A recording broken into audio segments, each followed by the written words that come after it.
Hey, what's up? Welcome to Yari Hearts Books. So in today's video, we are doing a spoiler-filled reading vlog for A Court of Silver Flames by Sarah J.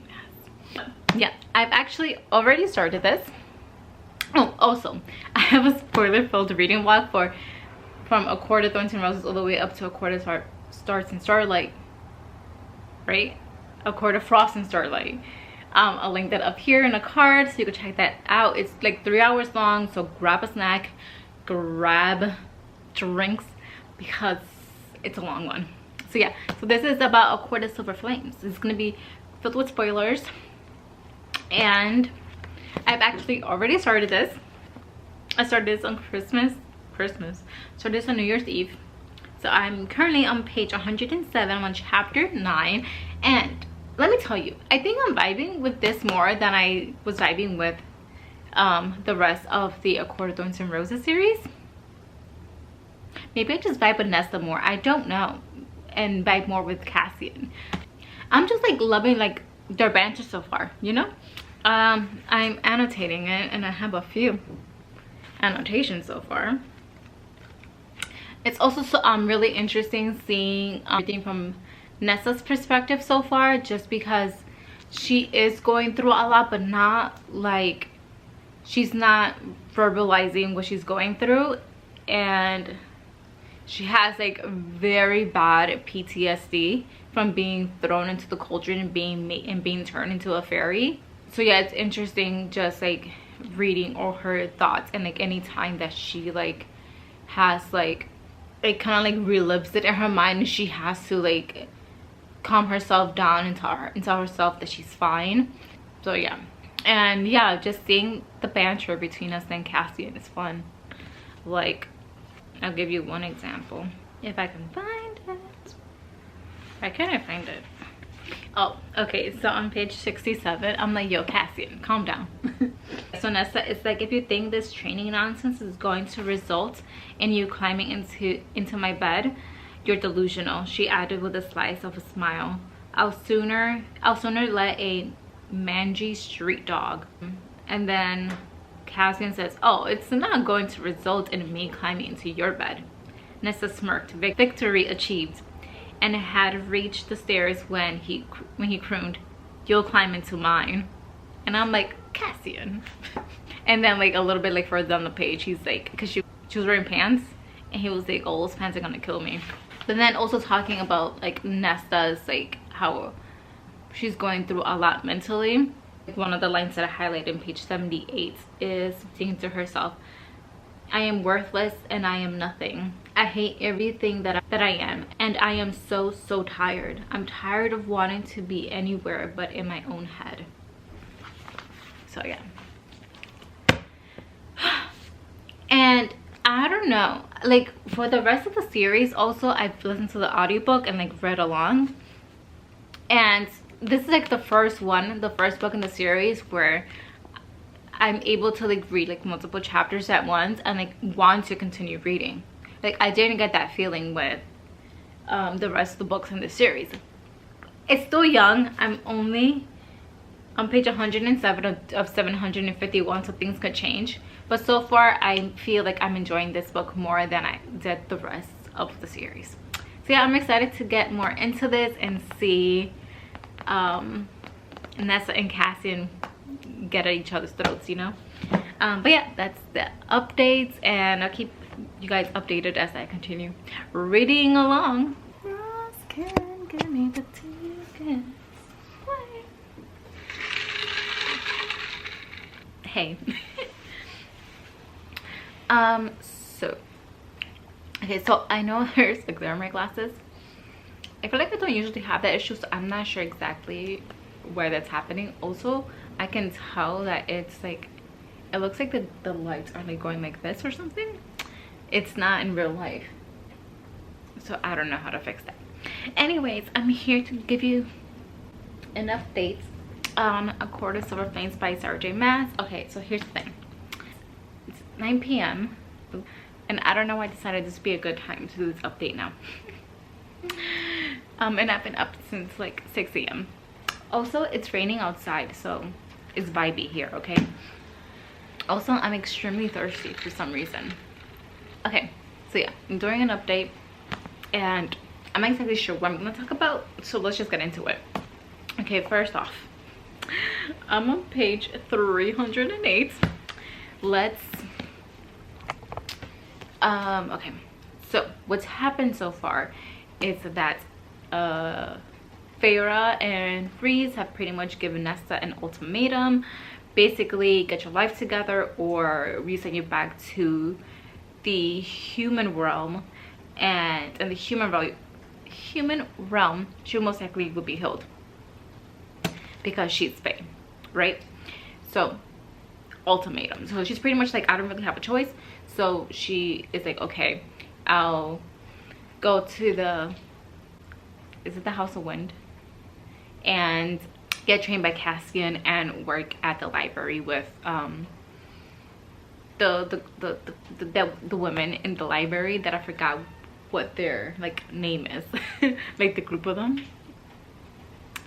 Yeah, so she's like, fine. She's pretty much going against her will because she doesn't really want to do that, but here we are. Okay, so then she starts training with Cassian, but she's like, I said I'll come up here and I said I would attend the trainings, but I never said that I would actually do the training. So she's just sitting there in those pants as Cassian says, and it's like, I'm not doing anything. And basically Cassian is at his wit's end because he's like, can you like actually do something and do the training? And Az pretty much tells him like, oh, just keep reaching out a hand and we'll be good.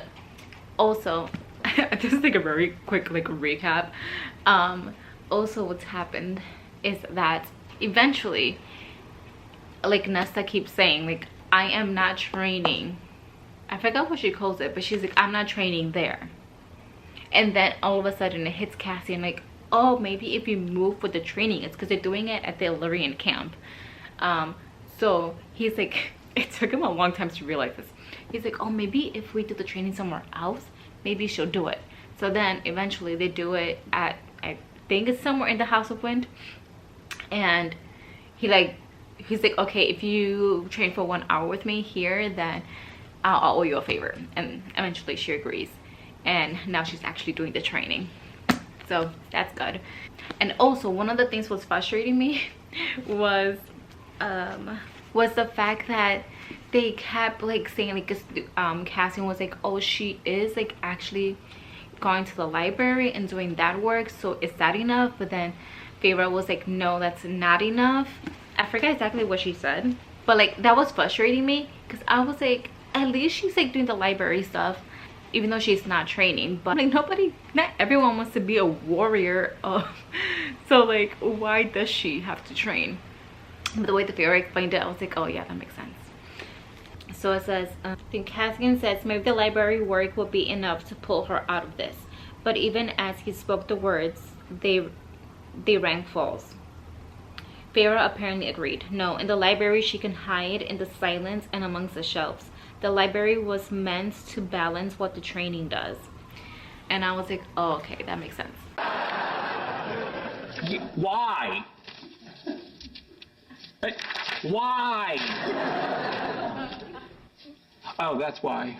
Because I was like frustrated. I was like, why does she have to train? Like, maybe she doesn't want to learn how to fight. Like, why are you forcing that on her? But it does make sense, like, that the reason why they chose both things is so they could balance each other out. So yeah, I was like, okay, I guess that makes sense. Also, I want to talk about how the wind. I want to talk about how I have seen a lot of people talk about when they talk about this book, and how they're like that they found it like boring because a lot of the plot is Nesta trying to, it's not climb, it's go down these like a shit ton of stairs, right? And they're like that's like the main plot, and I'm like reading it, I'm 300 pages in, And yes, that's part of the plot, but the way people made it seem like it's like that's the main plot, but it's not. And it's not put in there for no reason. Basically, Nesta has, like, mental health wise, she's going through a lot, and she's not in good shape at all. She could barely go down the stairs. I think the first night she barely made it 100 steps down. And so yeah, people make it seem like it's the main plot of the book, but yeah, like I said, it's not put in there for no reason at all, because the stairs, they lead to, like, I guess, like, where, like, the village is. Like, you need to go down all these stairs to leave the House of Wind, and where, like, the main hubbub is. And the reason why she wants to go down the stairs is because she wants to go out and drink, because she wants to numb everything that she's feeling. And each time that she decides to go down the stairs is at a time where something happens that triggers her, and she feels like she doesn't want to feel those things, so she wants to numb herself. So the only way she knows how to do that is by drinking alcohol. So the only way to do that, because they're not allowing her to drink alcohol in the House of Wind, is to go down the stairs. So yeah. And also there was a weird thing with, like, when one of the times she, like, fell down the stairs and she, like, put, like, finger marks in there. I'm not exactly sure what that's supposed to symbolize, but whatever. But yeah, I wanted to talk about that because I feel like so many people are, I don't know if people, like, talk about it like that, like oh, that's so boring, that's a good portion of the plot, when there's other things going on besides that, and people make it seem like that's the only thing that's happening. And if you think if that was the only thing that was happening, it would be boring, but it's not. And they made it seem like that going down the stairs was her training. Yeah. Also, it is kind of pathetic she can't go down the stairs, because it's easier to go downstairs than it is to walk upstairs. It takes more effort to walk upstairs than it does going downstairs.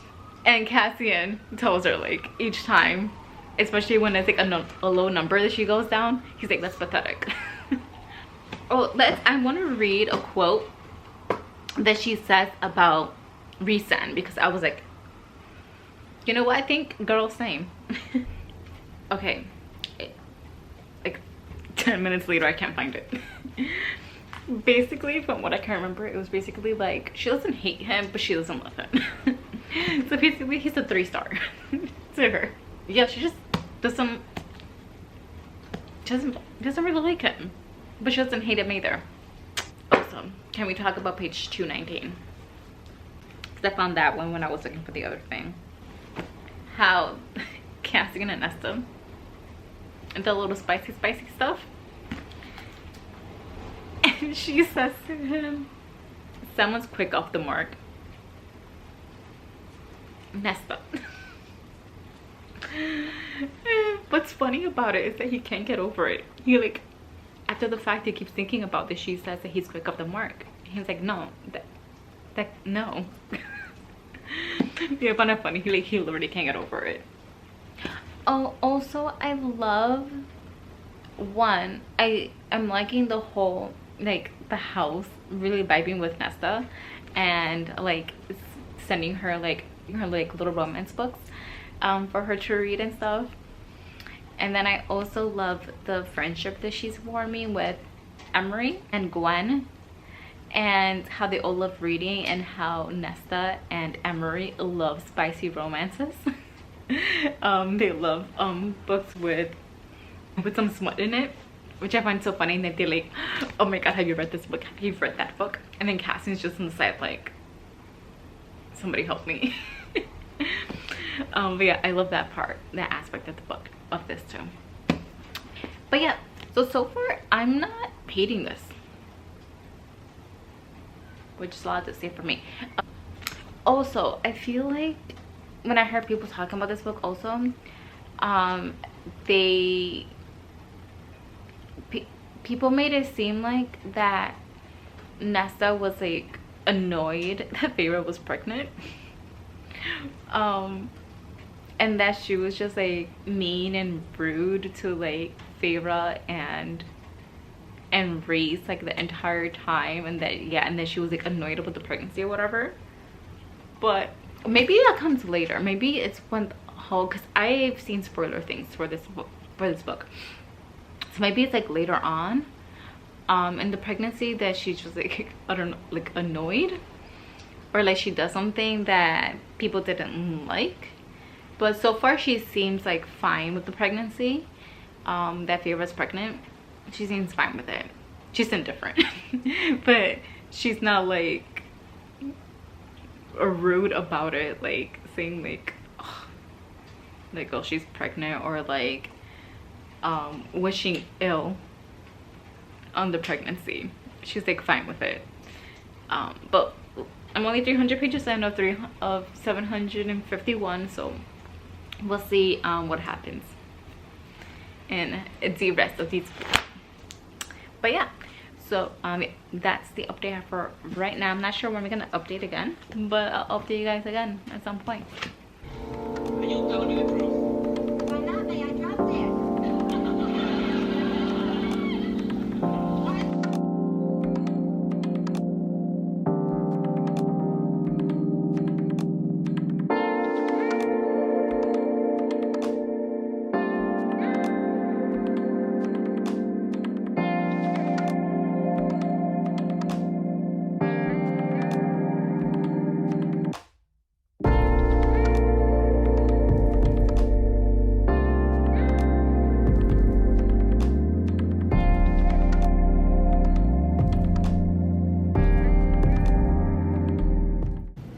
Hey, what's up? So I wanted to do another update. I think I'm gonna do them a little bit more frequently. Yeah. So okay, so I'm currently on page 412. I'm on chapter 40. So it's a few days later after I did that, the time lapse of me reading. It's been a few days, right? Yeah. Okay, so there's a few points I want to touch on. So the first being, okay, do I want to start with the stairs again?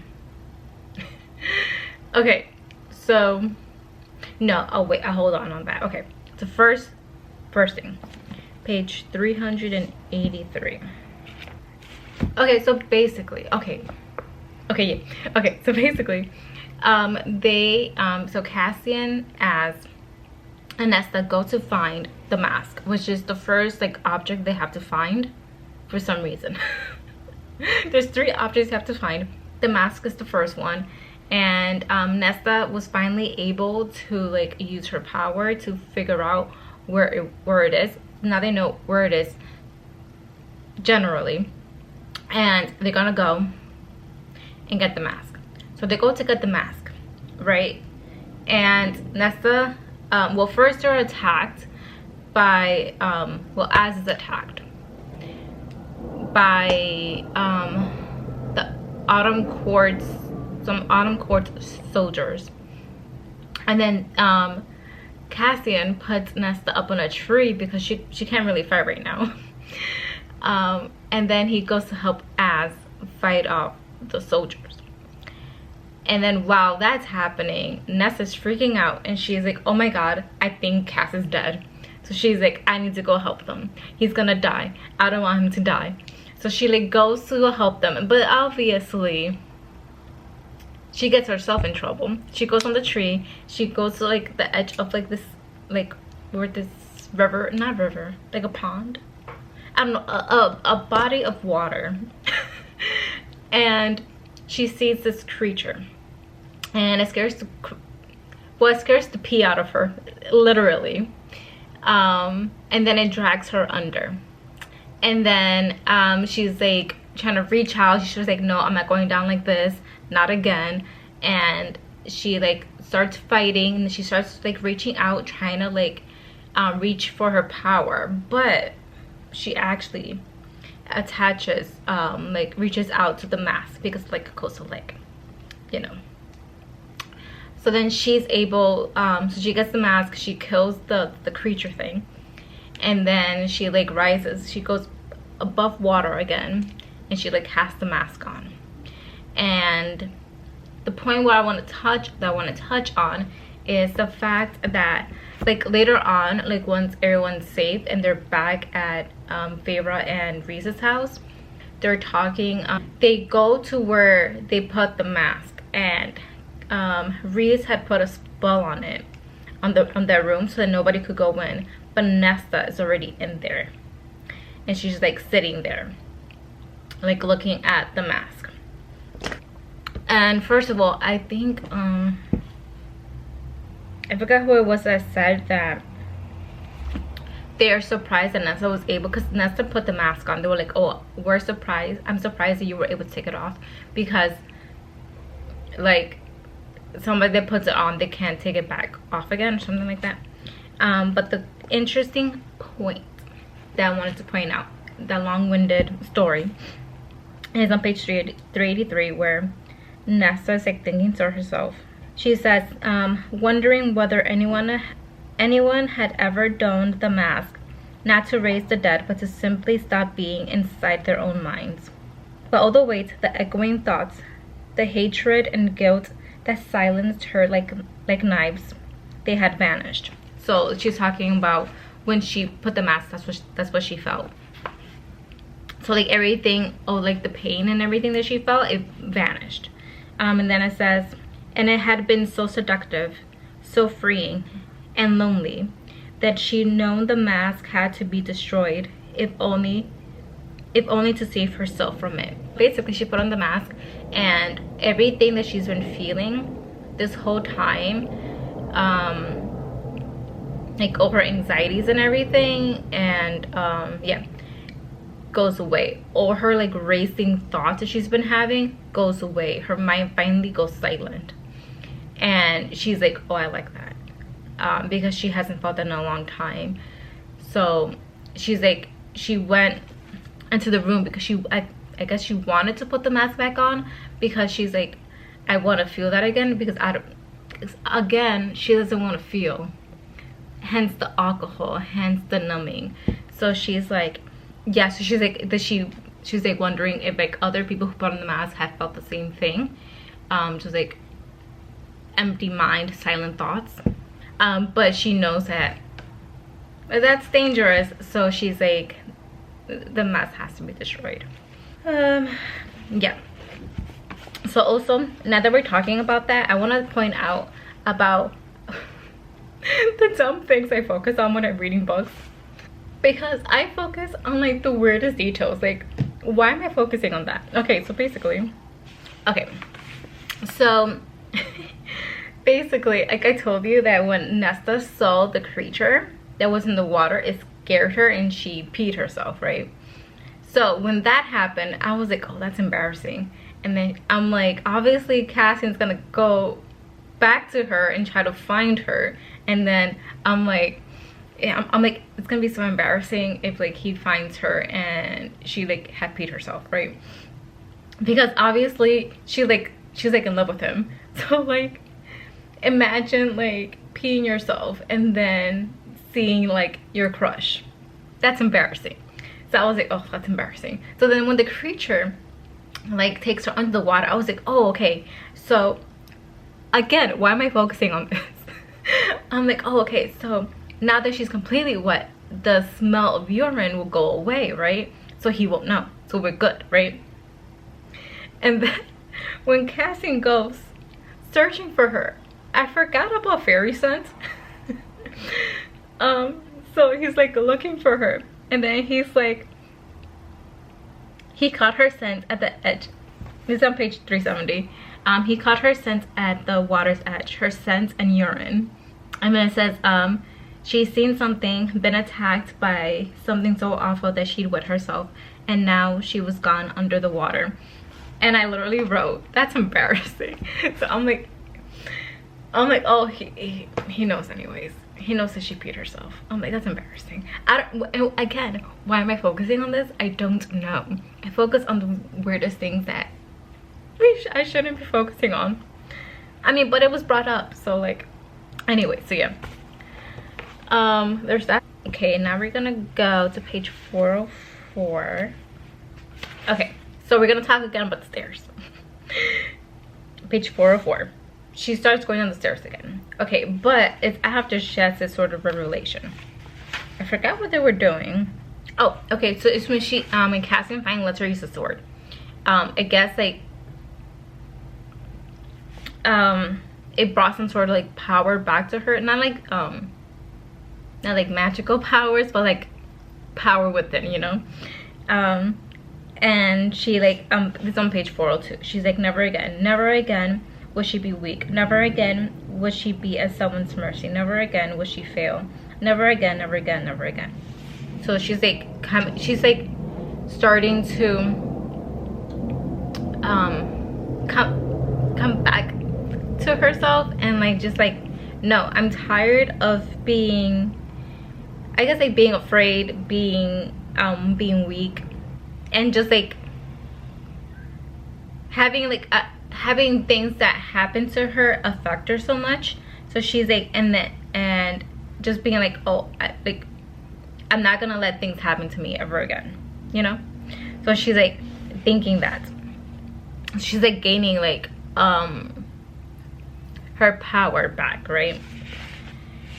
So then that day she goes back to the stairs, but I feel like this time is different, because every other time, like I said before, it's because something triggered her, and she's like that she wants to go down the stairs so she could drink, so she could go into the village and she could drink.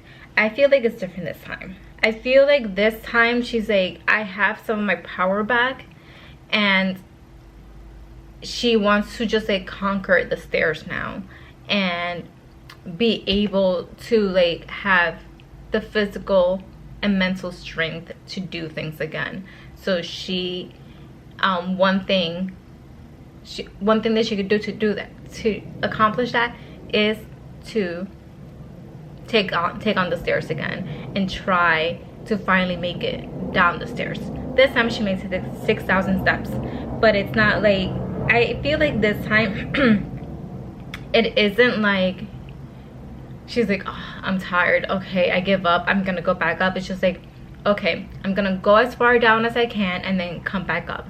So this time she made it 6,000 steps down, and then she walked back up. So yeah, there's that. Yeah, because like in page 404 she says like every step downward she heard the words never again. Yep. So it says down and down and round and round and around, step to step to step, she didn't stop, couldn't stop, as if she had been freed from a cage she hadn't realized she'd been held in. Every step downward she heard the words never again. So yeah, I feel like this time is different. It's not like she's being triggered by something. She's not being pushed forward towards something, if that makes sense, you know. And this clip is long enough, so I'm gonna go for now, and I'll update you guys again once I've done some more reading and have some things to talk to you guys about. Hey, so got an update. I got an update. I don't know how long it's been since my last update, but here we got an update. Okay, so I just got to part 3. I just read like 100 pages, and I think there's like 2 things I want to focus on.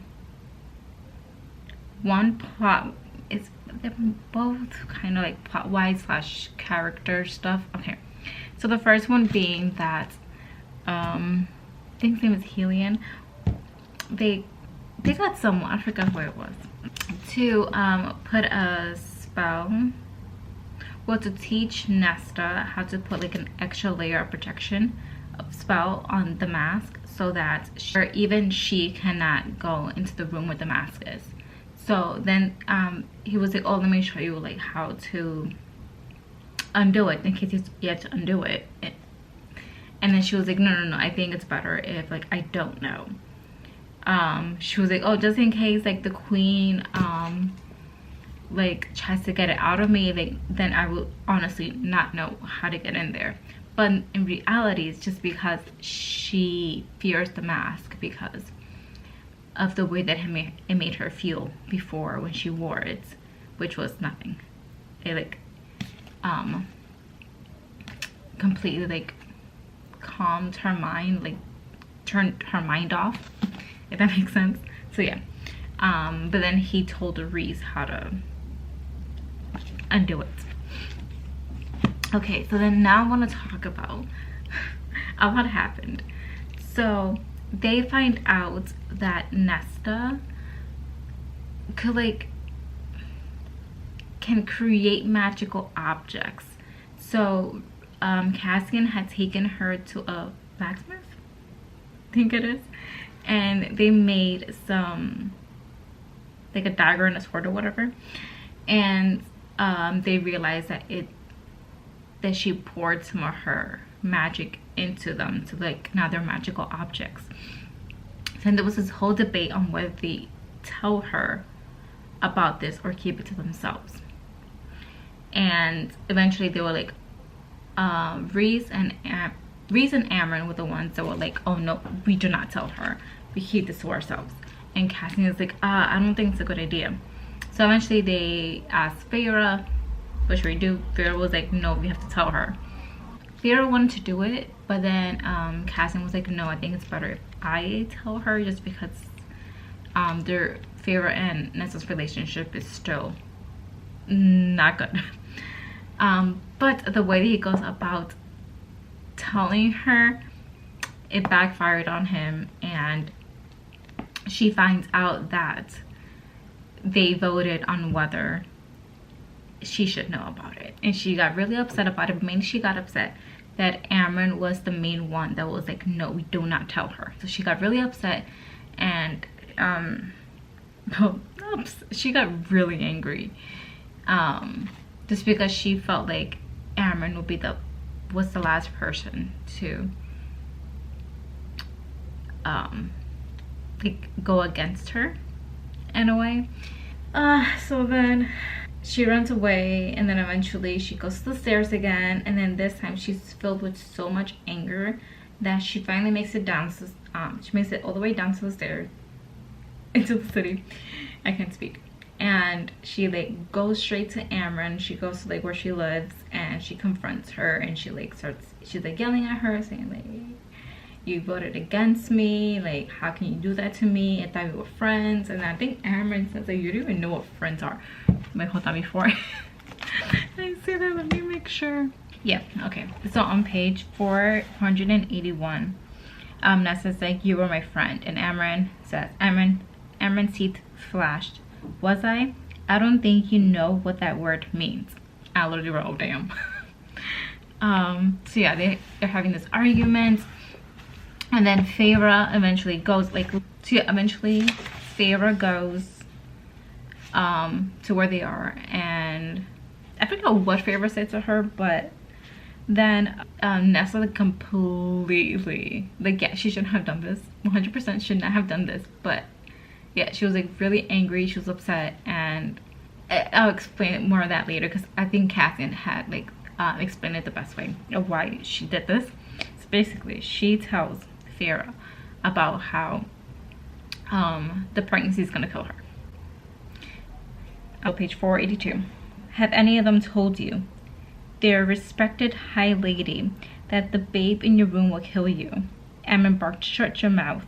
Then Feyre's like, what do you mean? And Nesta's like, the wings. Nesta seethed. The boy's Illyrian wings will get stuck in your fey body during labor, and it will kill you both. So yeah, and then on page 483 it says, and Nesta knew that, oh, because like Feyre was like, oh, obviously she's shocked. Yes, she's like, and Nesta knew then that she had not once in her life been loved by her mother as much as Feyre already loved the boy growing within her. And then later on it says, she had gone too far. Oh gods. And I was like, yeah, you went a little bit too far. A little later on, Reese finds out that Nesta told Feyre about this whole thing, and then he's like, he tells Cassian to get Nesta out of the city before he kills her. Well, and I quote, page 485, before I fucking kill her. And I wrote, rolls eyes. Reese kind of annoys me, not gonna lie. Okay, and then yeah, we get into this whole thing with Nesta and like what she's thinking in her mind, a mental physical breakdown that she has. So Cassian takes her hiking. I'm like, what is that called? Takes her hiking, and she basically doesn't speak like the entire time. It takes a few days. And okay, so page 487, it says she had done an unforgivable thing. She deserved to be turned into a bloody mess by Resend. Wish Cassian had not come to save her. And then it says later on, she resolved not to say another word for the rest of her life. So basically, I know her mind. She's like, anytime like I say something, like the anger gets to me, and I let it out, it hurts people, especially people that are close to her. So she's like, to try and keep herself from hurting people again, she's just like, I'm just not gonna talk. I'm just not gonna speak ever again. So yeah, so that's one of the things that's going on in her mind. And then the next page, 488, that's when Feyre is like talking to Cassian, mind to mind. And it says, she said, I'm furious with all of you. I understand why you didn't tell me, but I'm furious. Well, we're furious for Nesta, Cassian. She had the Feyre is like, she had the courage to tell me the truth. She told you the truth to hurt you, perhaps, but she was the only one who said anything. And then Cassian is like, yes, I think this was like the explanation of why she did it. Why, which I think Cassian is right. He says, I think she saw the parallels between your situations and in her own way decided to avenge you both. So the parallels between the group not telling Feyre that she could die during childbirth as well as a baby, and then them not wanting to tell Nesta that she has like these magical, that she could like turn objects, she could make magical objects. There we go. And then later on it says, Feyre is like, Reese had no right to chase you from the city or to threaten Nesta. He has realized and apologized. And I was like, good, like that she like told him off, because I'm like, yeah, I think Feyre knows that Nesta's going through a lot mentally, so she's a bit more understanding, and Reese is just like, his anger just gets to him. And I'm like, okay, yeah. Okay, so then more Nesta things. 493. Cassian is like, fill this, like a canteen. Fill this. If you faint, you might fall off the mountain and break every bone in your body. She didn't look at him, didn't let him see the word in her eyes. Good. He went still though. His next words were gentler, as she resented them too. Rest up. So yeah, she's just completely given up, and she knows she went too far, and she's like, I don't even care now if I die, pretty much. 497. A lot of dark stuff. And during the pause in motion, she was so weary she couldn't think about the ruin she made of herself, the ruin she always been deep down. No training, no learning about the vagaries and their minds stealing would help. Nothing would help. So she would wait for the water, because to stop was to allow those thoughts in, even if they trailed behind her like laden shadows heavier than the pack. So she's like really thirsty at this point, but she's like she doesn't really want to like take off the pack that she's wearing to get the water, because it'll give her too much time to think. And she's like, I don't want to let thoughts in. So she's like, I'd rather not do that now. So she's just like, I don't care, I'm dehydrated. And then page 500 to 501. She wished he would. Wish someone would have cut the damn thing from her chest. Wish someone would smother the voice that whispered of every horrid thing she had ever done. Every awful thought she had, every person she'd failed.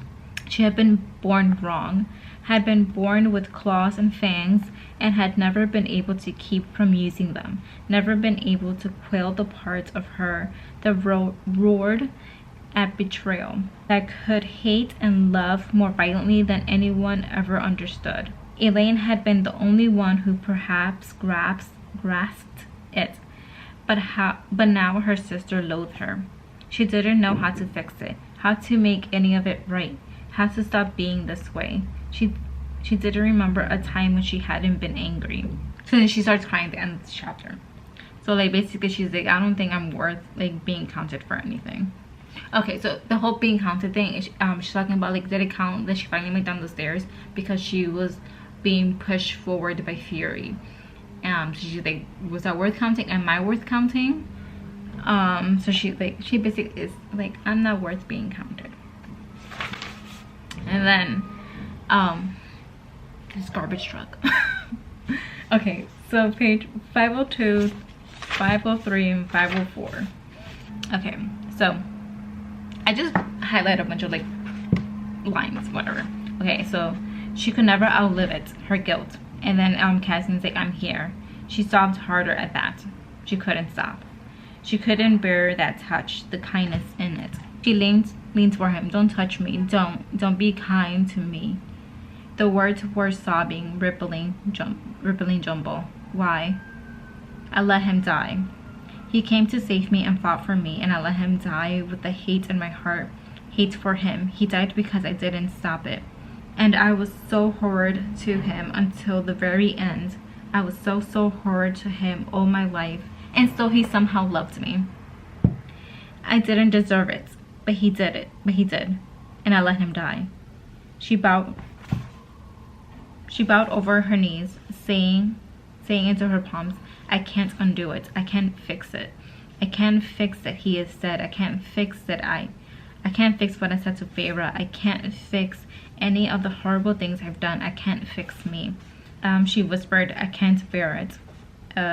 Cassian says, your father's death is not your fault. She says, I could have used my power. I could have tried.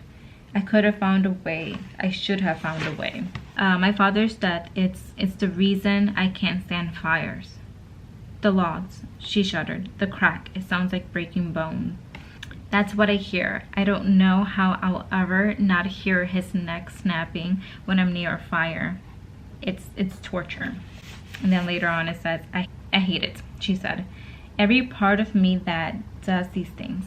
And yet I can't stop it. I can't let down that barrier because to let it fall, to let everything in, this is what would happen. This shrieking, weeping mess she'd become. I can't bear to be in my head.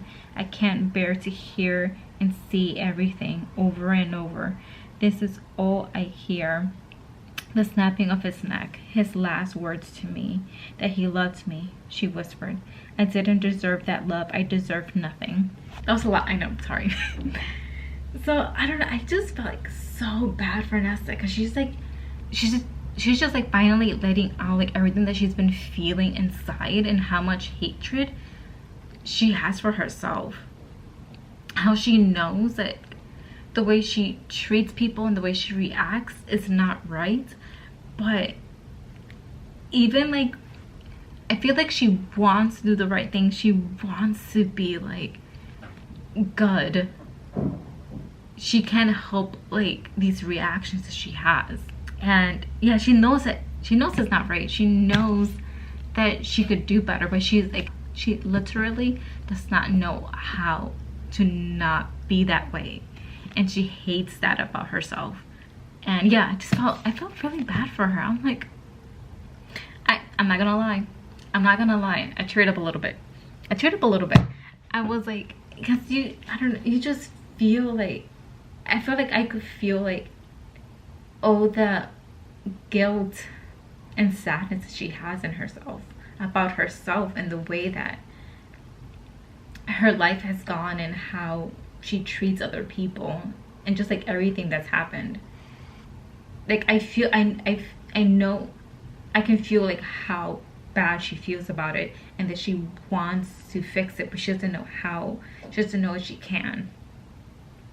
She wants to, but yeah, she doesn't know how to fix things. And yeah, I felt a little bad for her. Yeah, but I think that's where I'm gonna leave it at for this update. I'm hoping that she does have, at least by the end of it, come a little more, like, learn a little bit more, not learn, start to learn a bit more on how she can better herself and fix the relationships that with her siblings and just like everyone that's like around, that's in her life. And also, can we talk about how she's like yeah, she's friends with like Gwen and the other girl, I forgot her name, but she's like, once they find out like who I am truly, they are just gonna leave me because they're not gonna be friends with me anymore. Like, that's sad too. Like, girl, like I hope she like starts healing by the end of this book, because she's going through a lot mentally. Yeah. Okay, yeah, that's the update I have for now. I'll update you guys again, I don't know, maybe like halfway through part 3, because now I am in part 3. So yeah, that's the update. Talk to you guys again later.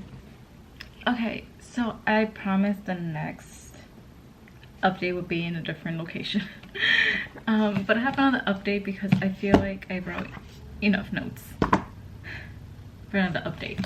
So in this update, we're gonna be talking about the harp and some other things. Okay, so the harp. Okay, so I do remember we talked about this already, but Nesta figured out what the harp is, and she figured out she went to like, I don't know, like mass or something with the priestesses.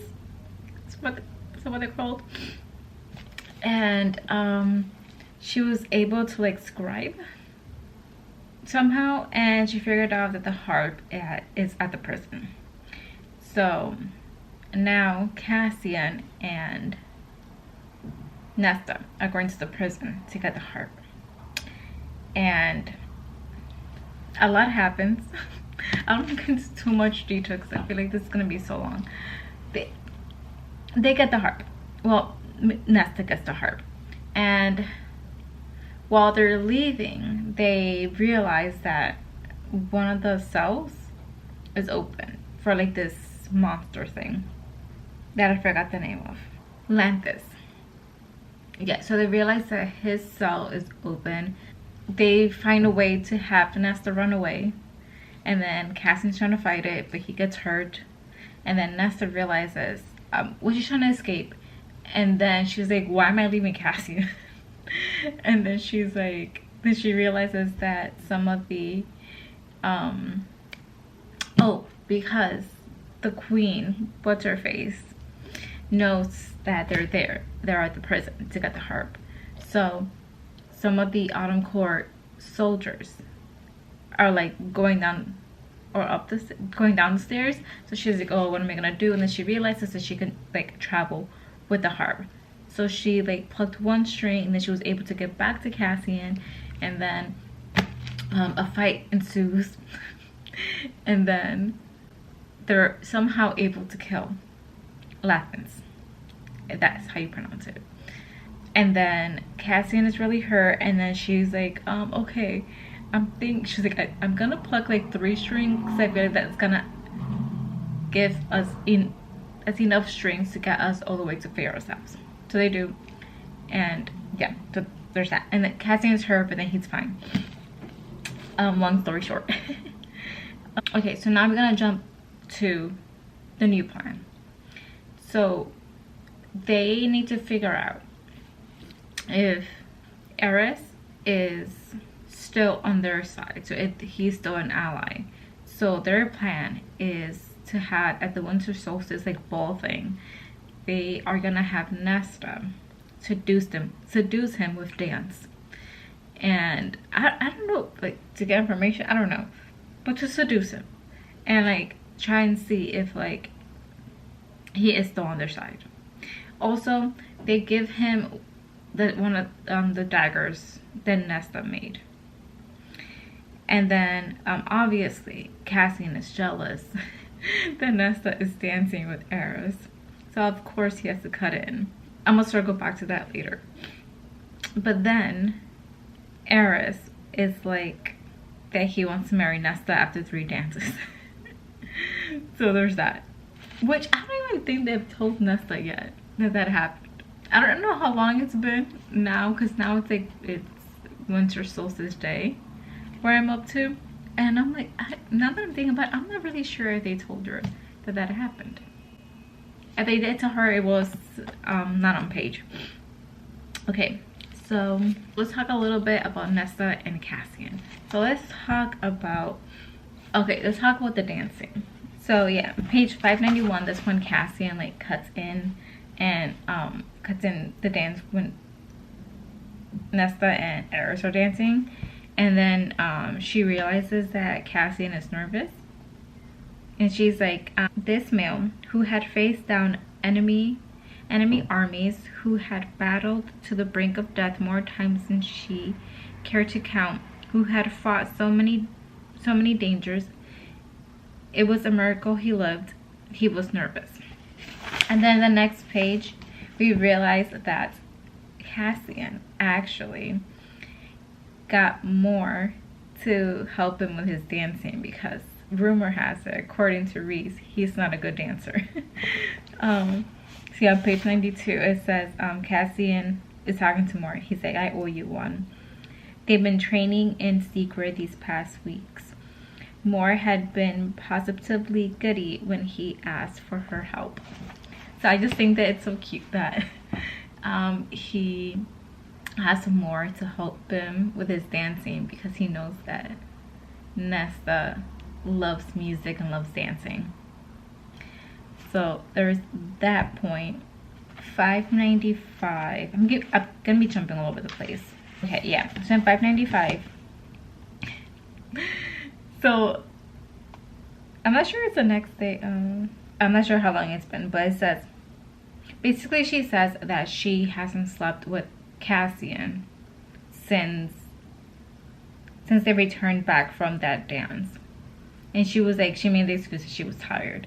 And then it says because as soon as that music had faded and the dance had stopped, she realized how stupidly she'd been smiling at him, and how those walls in her mind had dropped. And I'm like, girl. So I'm like, I feel like they both try really hard to make it seem like that they have casual feelings for each other, when in reality they don't have just casual feelings for each other. They have like real deep feelings for each other, but they don't want to show the other one that. And I'm just like, can you both stop? So yeah, there's that.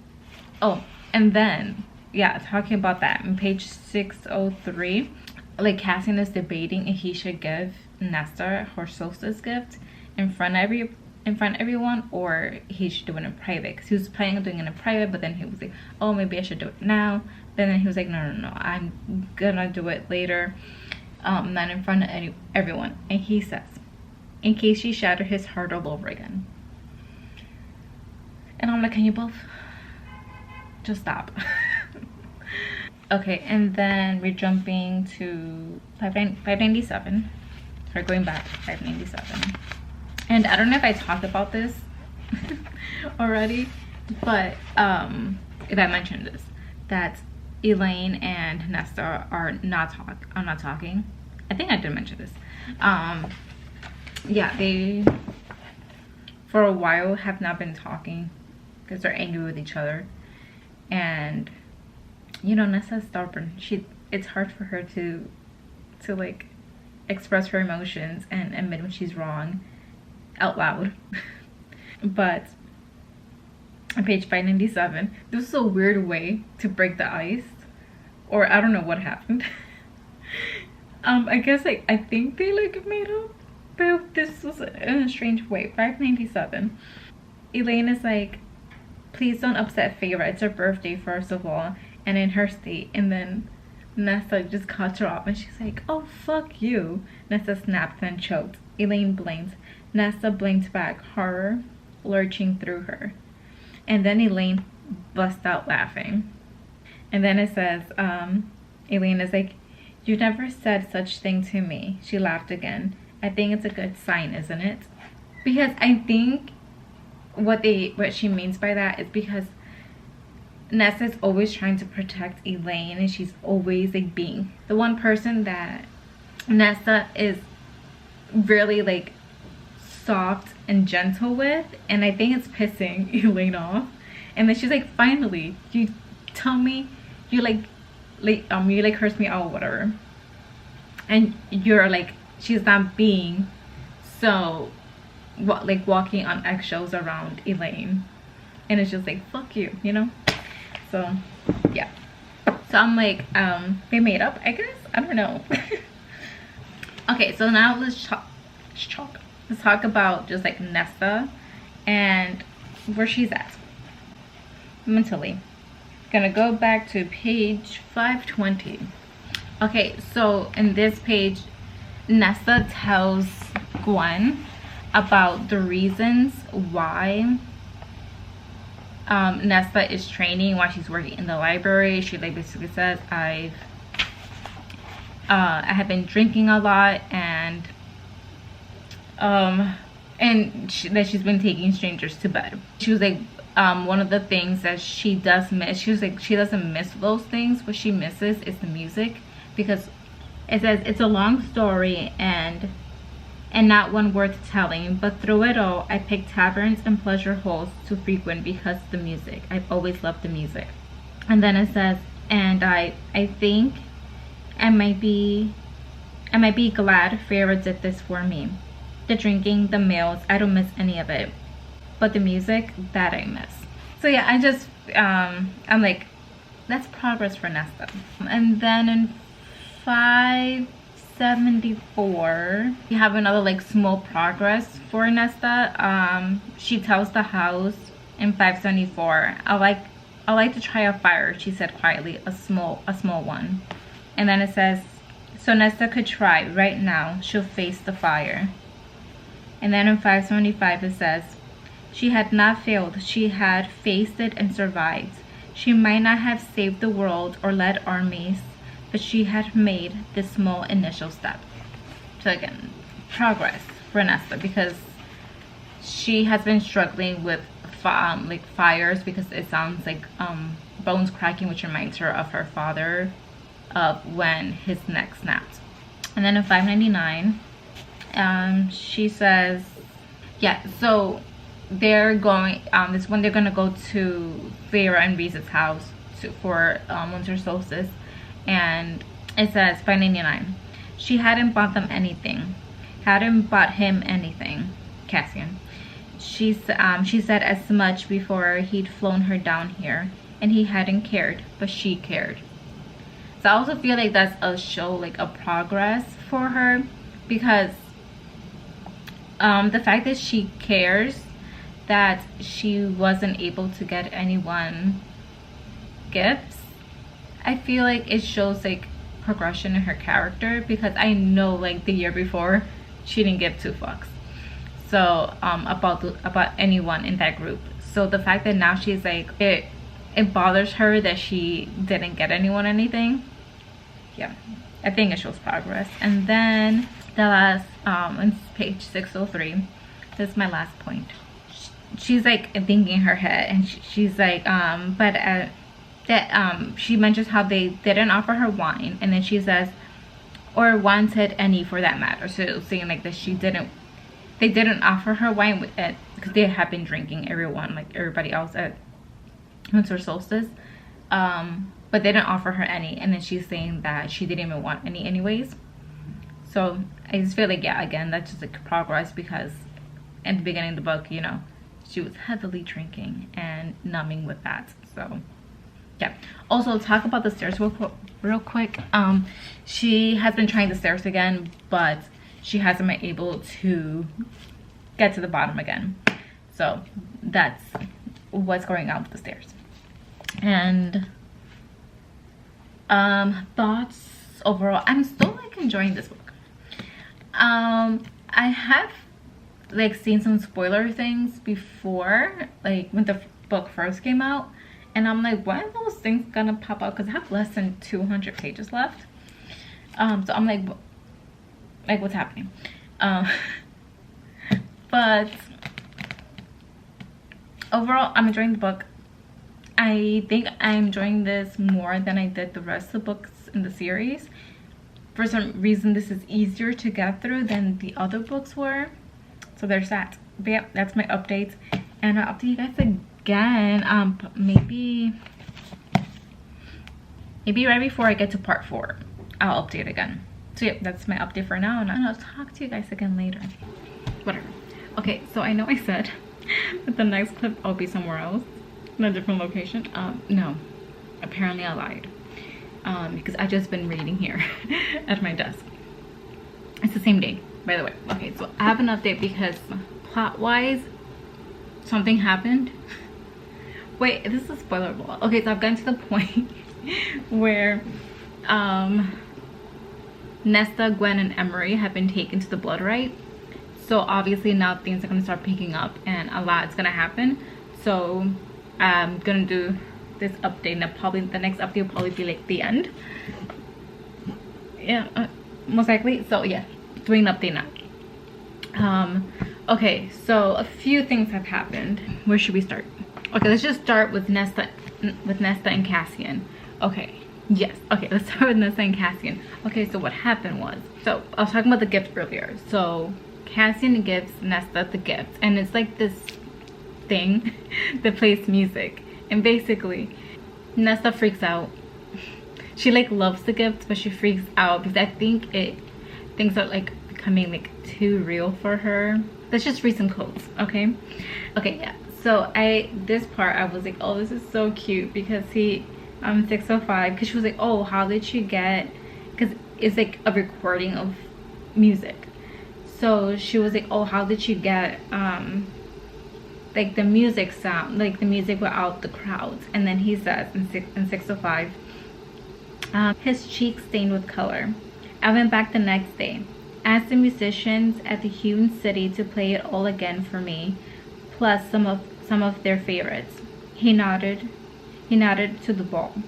And then I went to some of your favorite taverns and found those musicians and had them play.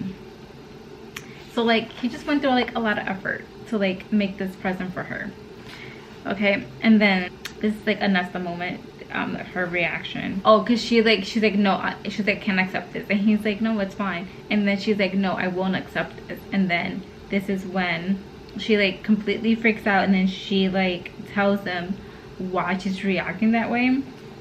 And in 606 she says, which is like more into like Nesta's mind. So she said, oh, because he was like, oh, you actually considering marrying Eris? And then this is what she says. So she's like, Eris is the brute. She shot back. He is a brute and a piece of shit, and I would marry him because I am just like him. And then she's like, I deserve Eris. And she goes on to say, you are good, Cassian, and you are brave and brilliant and kind. I would kill anyone who has ever made you feel less than that, less than what you are. And I know I am part of that group, and I hate it. Her eyes burned, but she fought past it. You are everything I have never been, and will never be good enough for. Your friends know it, and I have carried it around with me all this time, that I do not deserve you. And then she's like, why do you think I shoved you away? Why do you think I wouldn't speak to you? After my father died, after I failed in so many ways, denying myself of you, she sobbed. It was my punishment. And then like later on she's like, it doesn't matter, she whispered. I do not deserve you, and I never will. And I never ever will. So yeah, so she's just like going on about how she's too good for, she feels like that he's too good for her, and that because she thinks she's like a bad person, that because Eris is also because Eris is a bad person, that's what she deserves, and she doesn't deserve to be with Cassian because he's too good. And then like in 608, he's like, you're not going to marry Eris, and she's like, no. And he's like, there'll be no one else for either of us. Yes, she whispered, ever, he promised. And then like later on in the next page, she's like, you're mine. And then I am yours. And then finally, for the first time on page 611, she finally tells him to stay with her, like the night, you know. We're gonna go back a little bit later to like Nesta and Cassian things, but plot like actual plot wise things. So Cassian goes away to like do something, and then when he comes back, they start making everyone that's like training, like Nesta and all of them, to do like these obstacle courses. And it turns out that this obstacle course is what will qualify you to do the blood rite. And then Cassian invited some dude and he went. He was like annoyed that the girls passed, and then Nesta, Gwen, and Emery passed because whatever. Anyways, okay, so now we're gonna go back to Nesta and Cassian. Oh wait, first just talk about this one line in page 619 that our trio of girls, Nesta, Gwen, and Emery, they have like this little sleepover, this cute sleepover. It was and they made like kind of like friendship bracelets, but kind of like a wish bracelet. And then one of the like you like make a wish with the bracelet, and this is the wish that Nesta made for the three of them, which I think is gonna come back up later in the blood rite. So the wish was, I wish for us to have the courage to go out into the world when we are ready, but to always be able to find a way back to each other no matter what. Okay, like that second half of that wish is gonna come into play because they're right now at the blood rite, they're separated, and to get through it, they're gonna have to find each other. So I feel like that's gonna come, that wish is gonna come into play. Okay, so page 642. This is when Cassian and Nesta have an argument about the whole mate situation. So she makes it out to seem like she doesn't want, well, she's like that they're not mates. And then eventually like Cassian's like pushing her and he's like, say it. She's like, no. And then and he's like, this is page 642. He's like, say what I've guessed from the moment we met. He breathed. What I knew the first time I kissed you. What became unbreakable between us on solstice night. She wouldn't. And he says, well, he yells, I am your mate, for fuck's sake. You are my mate. Why are you still fighting it? You promised me forever on solstice, he said, voice breaking. Why is one word somehow throwing you off that? Because with that one, and she says, because with that one word, the last scrap of my humanity goes away. She didn't care who saw them, who heard. With that one stupid word, I am no longer human in any way. I am one of you. He blinked. I thought you wanted to be one of us. I don't know what I want. I didn't have a choice. Well, I didn't have a choice in being shackled to you either. That's what Cassian says. And then she's like thinking like shackled. And then he's like, that was an incredibly poor choice of words. I'm like, yeah, Cassian, yeah. And she's like, but the truth, right? And he's like, no, I was angry. It's not true. And then she says, why? Your friends saw me for what I was, what I am. The mating bond made you stupidly blind to it. How many times did they warn you away from me, Cassian? And then she's like, I'm calling him my favorite, like the favorite from like the beginning of the book. And she's like, I want you to leave. Go up to the House of Wind for the night. Do not speak to me until I come talk to you, or until a week has passed. Whichever comes first, I don't care. And then he goes away, and then he has more go to where Nesta is, and then Nesta Then Moore takes her to Emery, and then Gwen goes over, and then they have like a little night together. And then that night, that is when some dudes break into Emery's house and take them for the blood rites. And I'm just gonna go back a little bit and just talk about a few like Nesta moments, because you know this book is about Nesta. And yeah, so, and like some quotes that like stuck out. Okay, 625. No longer did memories and words send her rushing down it. Now she was driven by pure, unrelenting purpose. So she's talking about the stairs. So she's still trying to go down the stairs. And then she's like that now when she's like pushing herself trying to get down the stairs, it's not because it's something that's triggering her and making her upset. It's just because she's determined to accomplish this thing of walking down all those stairs. Okay, so in page 631, she's thinking the world was beautiful and she was grateful to be in it, to be alive, to be here, to see this. I think it's like the star shower thing that's going on. So basically here she's like, I feel like, yeah, that's like a big like growing moment for her, just because she has been like so I don't know if like depressed is the right word, but she hasn't really cared about what would happen to her. And then now her seeing, she's like, I guess like seeing the light of things, seeing the good things, that she's like, you know what, I am grateful to be here and to be alive, which she hasn't been grateful to be alive for a good portion of this book. Oh, also in page 632, 633, they talk about she's talking to Amren, and they're talking about the house. And because Amren's like, you changed the house like in a good way, and this is like, I didn't do anything. And then Amren is like, the house sings, I can hear it in the stone, and when I spoke to it, it answered. Granted, it gave me a pile of romance books by the end of it, but you caused this house to come alive, girl. And yeah, Nessa's like, I didn't do anything. You made the house, Amren said, smiling again, a splash of red and white in the glowing dark. When you arrived here, what did you wish for most?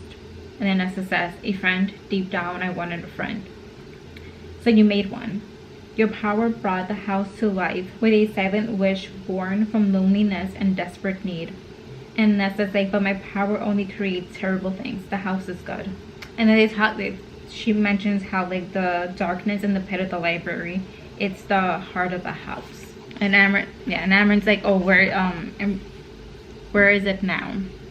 And Nessa's like, it hasn't made an appearance in weeks, but it's still there, I think. It's just being managed. Maybe the house's knowledge that I'm aware of it and didn't judge it makes it easier to keep it in check. And then it says, that's the key, isn't it? To know the darkness will always remain, but how you choose to face it, handle it. That's the important part. To not let it consume, to focus upon the good, the things that fill you with wonder. She gestured to the stars zooming past. The struggle with the darkness is worth it, just to see such things.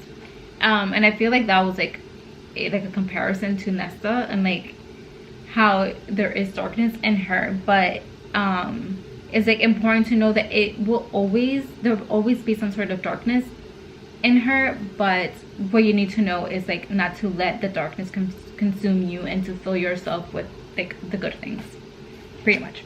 Okay, and then after the whole Cassian and Nesta fight, and she's with Gwen and Emery, she has like this thought, page 645. What it says, perhaps the future did not have to be so planned.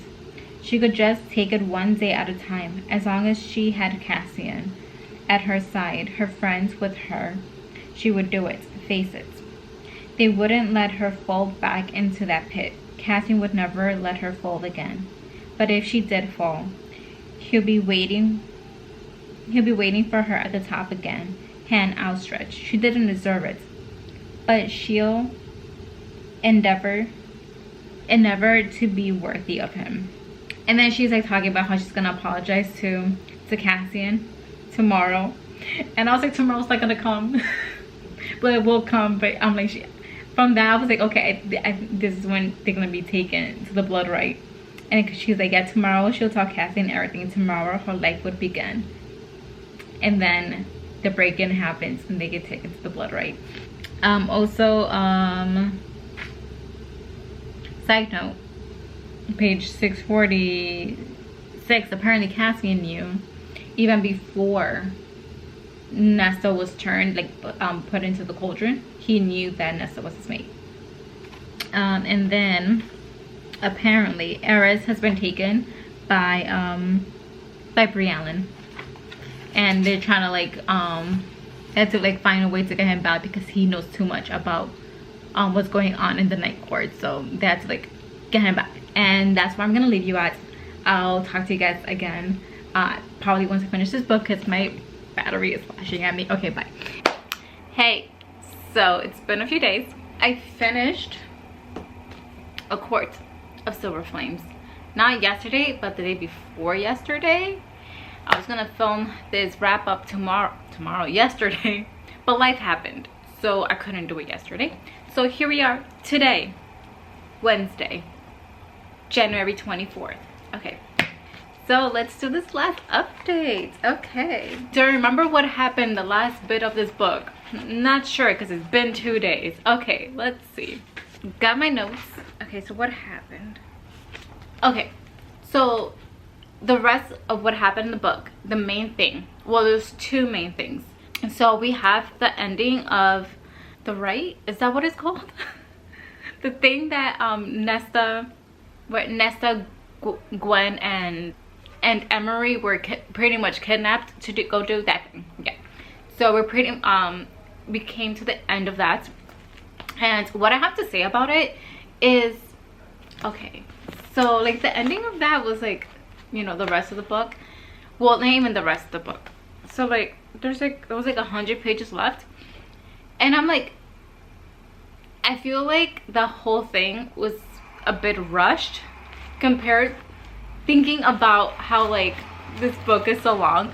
I do feel that it was rushed, and I'm all about girl power, but I think Sarah made it a little bit too easy for them to like win. Even though Nesta was the one holding off like the last bunch of guys, well, yeah, guys. And then Gwen and Emery are the ones that like actually won. I think because there wasn't like much left, she had to speed things up, so I think she made it too easy for them to win. Why I say that is because there were like a bunch of people, and they only like ran into like little like problem, like ran into like other people like a handful of times. And it's supposed to be like this very dangerous thing. There's a lot of people involved that are in it, and I feel like they should have been in more danger throughout the entire thing. I think it should have been more high stakes when it came to that, to make it more unbelievable, and yeah, and to, I don't know, make it more worth it for the win at the end. Yeah, I really don't feel like it was that hard for them, and it's supposed to be like this really hard thing, and I feel like yeah, it was hard, but it wasn't like, I don't know, it wasn't as hard as they made it out to seem, I guess. I don't know, but yeah, I think they won way too easily, and I wish that there was a bit more of fighting and like, you know, killing people, I guess. I mean, that's the main win, the main way to win, so yeah. Let's just say that. Okay, Then the other main plot thing was Fira going into labor early and, you know, pretty much dying. Not a death in this book, apparently. Okay, so yes, we also have that, and they're trying to like, so eventually they pretty much perform a C-section because that was the only way to get the baby out of Fira.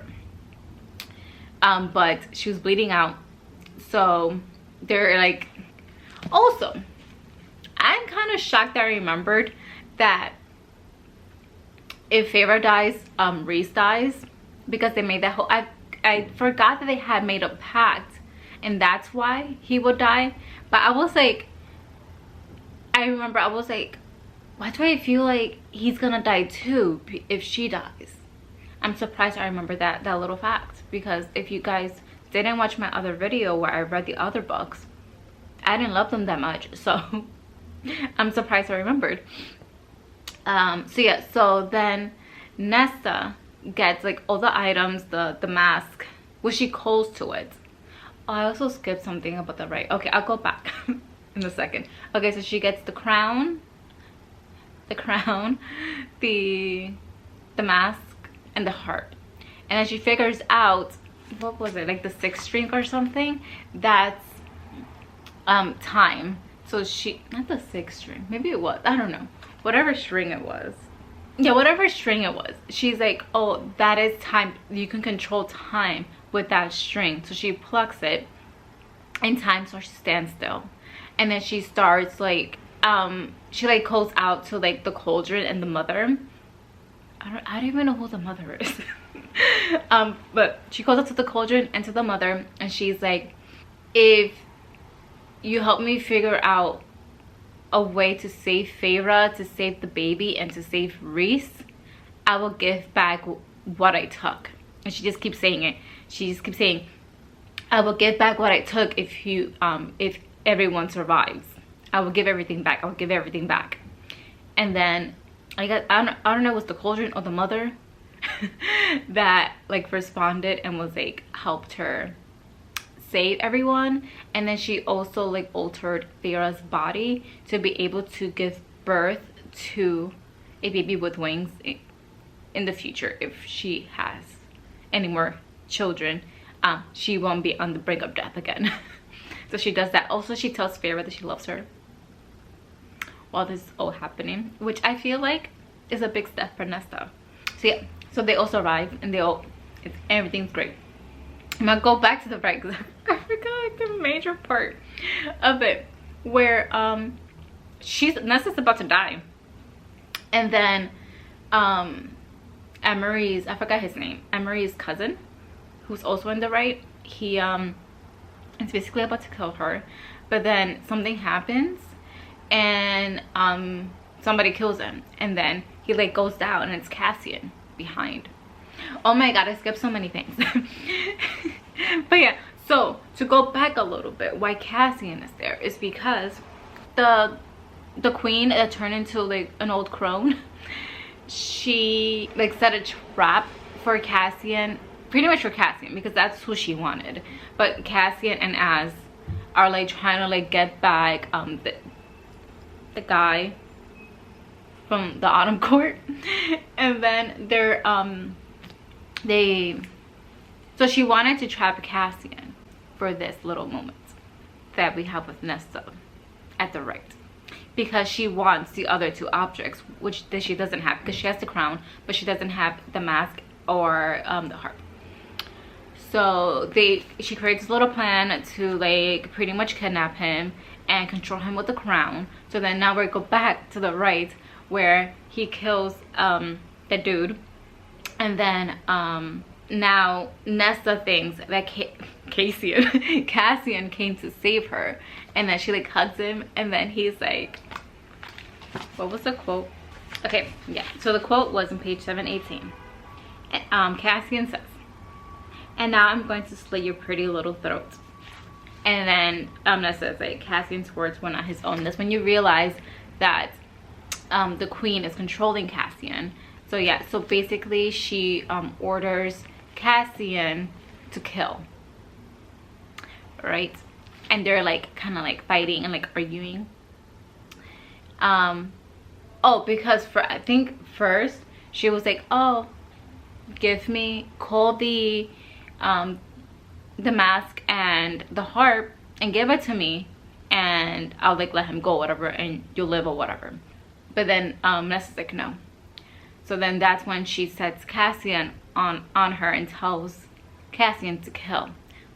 But she wasn't specific, and she didn't say kill Nesta. She just said kill. So Cassian turned the knife on him, and he's like about to kill, and he's about to unalive himself. Okay. But then like the power in Nesta like comes out, something happens, and then there's some fighting or whatever, and then Cassian's like on the ground, and then she's able to like kill the queen somehow. So there's that. But one of the quotes that I love yeah, so like after all of that, is on page 726. She like goes to Cassie, and she like turns him over because he was just like laying on the floor, and he says, I figured, he rasped, I should lie low while you did that, because like, there was like a lot going on. And then he's like, you unmade her. And then she's like, she had it coming. Also, right before like Nesta was Emery's cousin was about to kill her, she like finally admits that Cassian's her mate. So a few Nesta moments. 663. Okay, so it was the whole charm situation, how, you know how they have the bracelets. Oh, that also came back into play at the right. So basically because she made the wish that they will always find each other, the little charm on the bracelet will light up, and then they were like, as they got closer to like one of the other girlies. So then yeah, on page 662 she realizes that she made the charms into beacons. And then later on in that page, she's like, the magic recognized her as a person and not a thing. And she's like, she hadn't realized how badly she needed to be shown that distinction. Okay, so in 697, Nesta like really comes out with everything that she did and why she was sent to the House of Wind to train and all of that. And when she comes clean to Gwen and Emery, and she's like expecting them to be like disgusted by her and not want to like be friends with her anymore. So in 697 it says, and when Nesta finished, she braced herself for the disappointment in their faces, the disgust. Gwen's hand slid into hers though, Emery tying her grip on Nesta's other hand too. Neither of you is to blame for what happened, Nesta whispered. Neither of you failed anyone. Neither did you, Emery said softly, because they all confess to each other like their deepest, darkest secrets, or like the reasons why,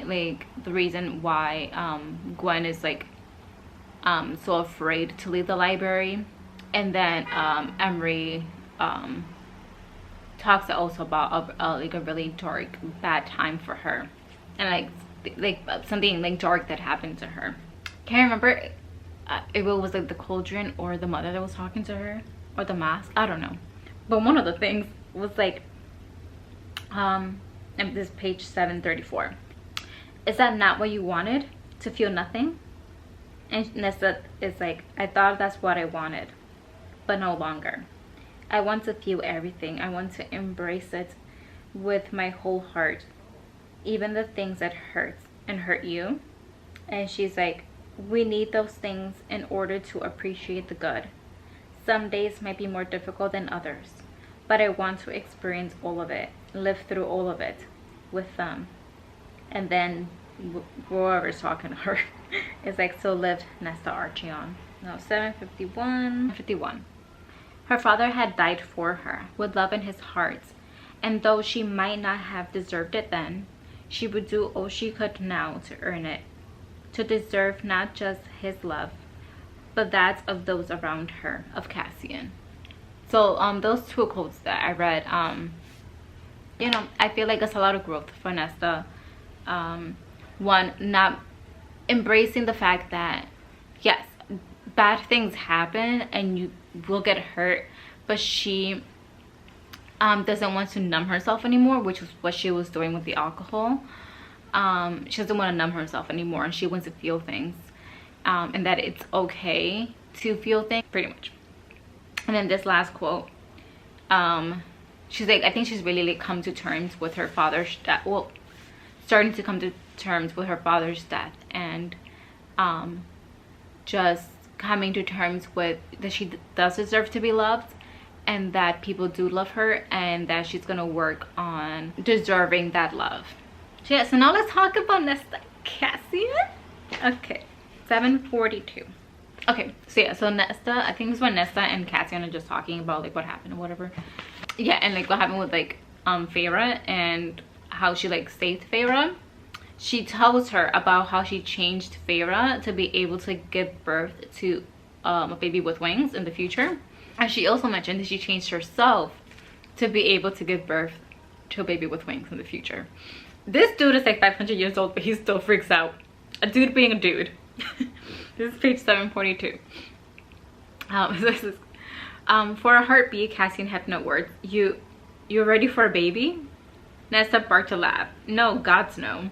I'll be drinking my contraceptive tea for a while yet. She laughed again. But I adjusted myself to match what the cauldron did for Feyre. From when the time is right. He couldn't tear himself from the quiet joy lifting her face. So he offered her a soft smile. Yes. When the time was right, they would start that journey together. But what Nesta had done today was she given. You could have ruled the world with your power, he said carefully. I don't want to rule the world. Her eyes were unguarded in a way he had never seen. Mate, she had called him. What do you want? I don't know why I said like that. What do you want? Cassian managed to ask, voice rasping. She smiled, and damn, it wasn't the loveliest thing he'd ever seen. You've had me from the moment you met me. She tucked a strand of hair behind an arched ear. How is an ear arched? Whatever.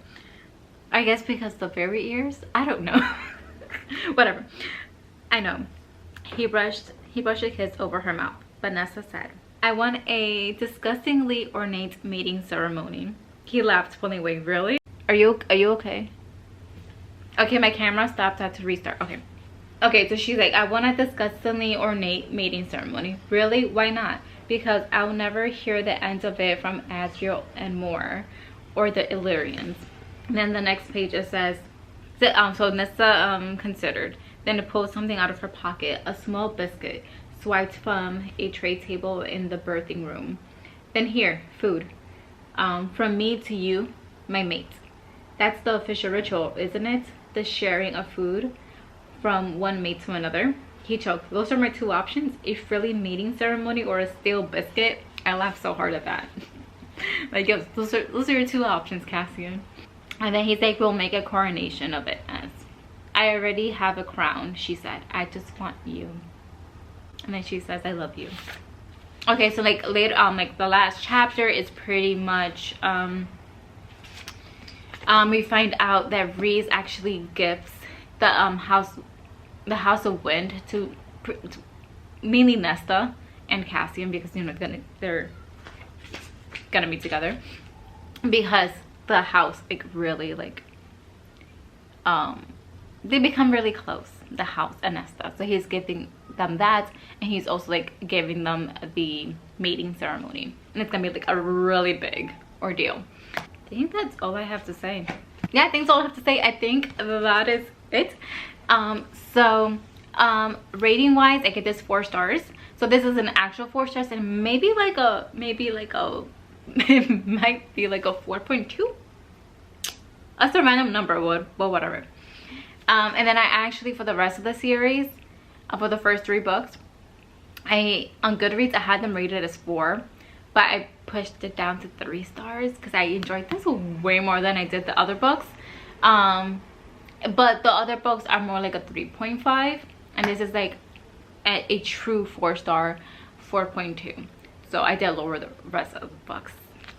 Yeah, like I said, I enjoyed this way more than I did the rest of the books. I don't know if it's just I like these characters more, not sure, but yeah, there's that. So I'm excited to see what comes next in this world and who the next book is going to be concentrating on, and yeah, just in general what's going to happen in the next book, because I'm pretty sure Sarah J Maas did say that there is more to come in this world. So yes, I mean, we need an Elaine book. I'm curious to know who she's gonna like choose to be with, because her mate is Lucian, but I kind of feel like she likes Az more, but I don't know if Az likes her. So I don't know if Elaine is gonna be like, if she's gonna come to terms with Lucian being her mate and start to like him, or is she just completely gonna be like, no thank you. I don't know. I'm curious to know about that. But yeah, that is it. Thank you so much for watching this video. I'm sorry it was so long. If you like this video, please give it a thumbs up so I can know if you liked it, and let me know what you guys rated A Court of Silver Flames if you've read it, and what, oh, do you like Nesta or Feyre more? I think I like Nesta more. I don't know why. I think it's I think I like Nesta more. Yeah, anyway, okay, yeah, so I'm gonna go now. Again, thank you so much for watching, and I'll catch you guys here next time on Yari Hearts Books.